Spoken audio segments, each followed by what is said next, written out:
Hello दोस्तों, मेरा नाम डॉक्टर मोहम्मद इरफान कुरैशी है।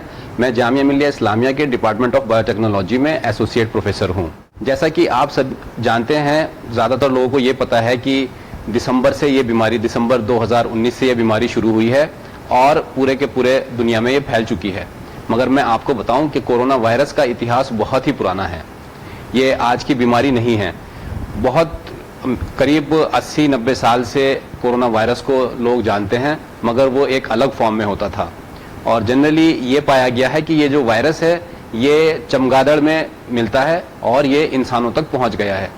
इससे पहले भी आप देखेंगे एक बीमारी जो मिडिल ईस्ट में फैली थी, जिसको मर्स कहते हैं, मिडिल ईस्ट रेस्पिरेटरी सिंड्रोम, वो भी कोरोना वायरस ने ही फैलाया था। मगर अभी जो कोरोना वायरस है इसको सार्स बोलते हैं, सीवियर एक्यूट रेस्पिरेटरी वायरस, जो सीधे लंग्स पर, आपके रेस्पिरेटरी ट्रैक्ट पर हमला करता है। अभी जो फर्क है पिछले वाले सार्स कोरोना वायरस में और जो ये नया वाला सार्स कोरोना वायरस 2 है, इसमें जो मेजर फर्क ये आया है, ये बहुत ज़्यादा कॉन्टेजियस है। वो वायरस इंसानों पर अटैक नहीं करते थे या बहुत कम उनकी एफिशिएंसी होती थी इन्फेक्शन करने की। ये जो नया वायरस है इसके अंदर कुछ ऐसे म्यूटेशंस हुए हैं जेनेटिक मटेरियल में, जो प्रोटीन उनके सरफेस पर बनता है, वो प्रोटीन इंसान के जो रिसेप्टर्स हैं, जिनको ACE2 रिसेप्टर बोलते हैं, उनके साथ बहुत ज़्यादा इसकी कॉम्पेटिबिलिटी है, दोस्ती है, और वो उसको दावत देती है वायरस को बॉडी के अंदर जाने के लिए। सबसे पहले ये जो कोरोना वायरस है, इसका जो जेनेटिक मटेरियल है वो कुछ वायरस जो केनिया के वायरस हैं, केनिया के चमगादड़ में पाए जाने वाले वायरस हैं, उसके अंदर सबसे पहले देखा गया। उसके बाद से उस पर कुछ थोड़ी बहुत रिसर्च हुई है और कनाडा के विनीपेग में एक इंस्टीट्यूट है, वहाँ पर इसमें काफ़ी रिसर्च हुई और काफ़ी पेटेंट्स गए हैं। बाद में इस पर कुछ रिसर्च वुहान वायरोलॉजी इंस्टीट्यूट में हुई है। वहाँ पर एक साइंटिस्ट हैं ज़ेंगली शाई, उन्होंने इस पर काफ़ी रिसर्च की है और ह्यूमन ACE2 बाइंडिंग मोटिफ पर भी उनका काम रहा है।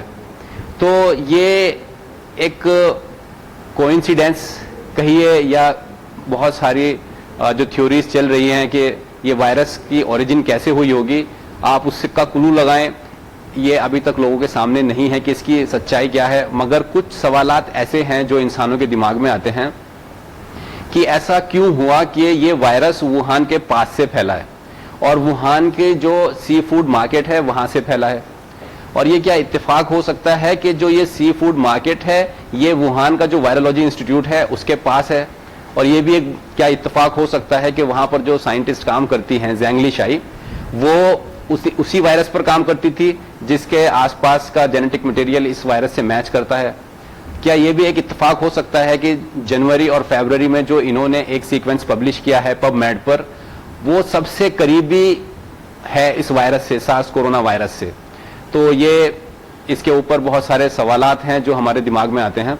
मगर असली बात यह है कि इस वायरस में एक ऐसा म्यूटेशन हुआ है जिसकी वजह से इसकी एक प्रोटीन है, स्पाइक प्रोटीन, वो इंसान का जो ACE2 रिसेप्टर है उसके साथ कॉम्पेटिबिलिटी है और उसके साथ कॉम्पेटिबिलिटी होने की वजह से ये इंसान के अंदर इन्फेक्शन करता है। और जब तक बॉडी इसके अगेंस्ट एंटीबॉडी रेज नहीं करती तब तक ये वहाँ पर बहुत ज़्यादा डैमेज करता है बॉडी के अंदर। कुछ लोगों पर इसका असर बहुत ज़्यादा होता है जो ज़्यादा उम्र के हैं, और जो कम उम्र के लोग हैं उनमें इसका असर कम है। तो ये जानकारी मैंने आप तक इसलिए पहुंचाई है कि एक आम इंसान को भी पता होना चाहिए कि वायरस कैसे बनते हैं या कैसे बनाए जा सकते हैं। वायरस को बनाया जाना भी बहुत बड़ी बात नहीं है। जिनके पास फैसिलिटीज़ हैं मॉलिक्यूलर बायोलॉजी की, वो वायरस का जेनेटिक मटेरियल को चेंज कर सकते हैं, अपनी नीड के अकॉर्डिंग मॉडिफाई कर सकते हैं। इस वायरस से एज सच कोई आम आदमी तो मेरे ख्याल से उसको पता ही नहीं होता कि वायरस कब आएगा, कहाँ से आएगा। तो उससे बचने का तरीका सिर्फ यही है, जब आपको वैज्ञानिकों ने एक जानकारी दी है कि एक ऐसा वायरस आजकल ह्यूमन टू ह्यूमन इन्फेक्शन फैला रहा है, तो कुछ प्रिकॉशंस लेने के लिए उन्होंने कहा है, जिसमें से एक प्रिकॉशन था कि हम लोग फिजिकल डिस्टेंसिंग करें।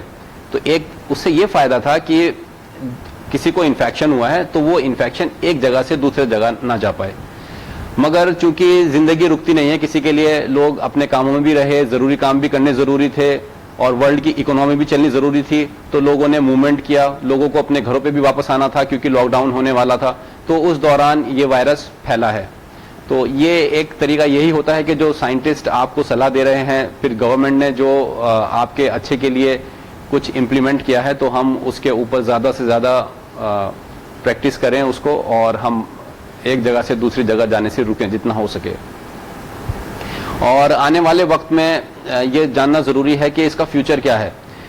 तो इसका फ्यूचर या तो बहुत लंबा हो सकता है या फिर कुछ ही मंथ में ख़त्म हो सकता है। उसकी वजह यह है कि अगर आज ही या आने वाले 1-2 मंथ में इसकी वैक्सीन आ जाती है तो डेफिनेटली इसका फ्यूचर वायरस का बहुत ही कट डाउन हो जाएगा और जल्दी ही हम देखेंगे कि इससे निजात मिल सकती है।